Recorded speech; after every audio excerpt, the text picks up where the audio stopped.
গায়ে শিহরণ জায়গা নিয়ে একটা হাদিস শোনাই। আবু হুরায়রা রাদিয়াল্লাহু তাআলা আনহু থেকে বর্ণিত, একবার আবু বকর এবং উমর রাদিয়াল্লাহু তাআলা আনহুমা বাসা থেকে বের হয়ে রাসূলের বাড়ির দিকে গেলেন। এরপর রাসূল সাল্লাল্লাহু আলাইহি সাল্লামও ঘটনাক্রমে ওই সময় তার বাড়ির থেকে বের হয়ে আসলেন। রাসূল সাল্লাল্লাহু আলাইহি সাল্লাম তার প্রিয় দুজন সাহাবীকে জিজ্ঞেস করলেন, তোমরা এখানে কেন? তখন তারা দুজন আবার জিজ্ঞেস করলেন, আল্লাহ রাসূল, আপনি তো সাধারণত এই সময় ঘর থেকে বের হন না, আপনি বের হয়েছেন কেন? আল্লাহ রাসূল আবার তাদেরকে বললেন, তোমরা কেন বের হয়েছো?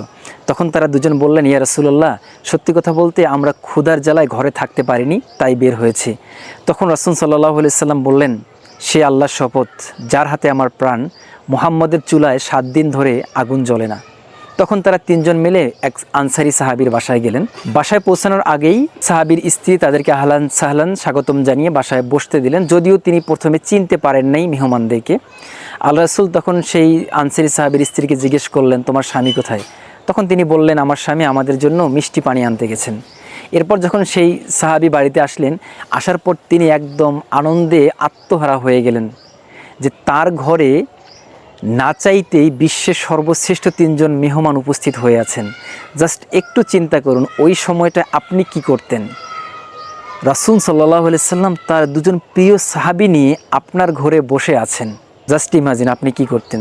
যদি এই সৌভাগ্যটা আমাদের হবে না, বাট যদি হতো ব্যাপারটা কেমন হতো। এরপর সেই সাহাবী বাইরে থেকে তার খেজুর বাগান থেকে মিষ্টি শুকনা কাঁচা খেজুর নিয়ে এসে রাসূল সাল্লাল্লাহু আলাইহি সাল্লামকে দিয়ে বললেন যে আপনার যেখান থেকে ইচ্ছা গ্রহণ করুন। এরপর সেই সাহাবী একটা তরবারি হাতে নিলেন। তখন রাসূলুল্লাহ সাল্লাল্লাহু আলাইহি সাল্লাম সেই সাহাবীকে বললেন, তুমি তরবারি নিয়ে কোথায় যাও? তখন তিনি বললেন, আমার ঘরে মেহমান আসছে, আমি একটা পশু কুরবানি করতে চাই। তখন রাসূলুল্লাহ সাল্লাল্লাহু আলাইহি সাল্লাম সেই সাহাবীকে বললেন, তবে একটা জিনিস খেয়াল রেখো, যে ছাগি দুধ দেয় এমন ছাগি যেন জবেহ না হয়। এরপর সেই সাহাবী বাড়ি থেকে বের হয়ে গেলেন এবং তিনি গোশত রেডি করে নিয়ে এসে তার মেহমানদের সামনে দিয়ে দিলেন এবং বললেন, আপনারা গ্রহণ করুন এখান থেকে। এই হাদিসটা বলার উদ্দেশ্য হচ্ছে যে সেই আনসারী সাহাবী তিনি কতটা সৌভাগ্যবান ছিলেন যে না চাইতেই বিশ্বের সর্বশ্রেষ্ঠ রাসূল সাইয়্যিদুল মুরসালিন এবং তার 2 জন আশারে মুবাশশিরার জান্নাতের সুসংবাদপ্রাপ্ত 2 জন সাহাবী তার ঘরে উপস্থিত ছিলেন।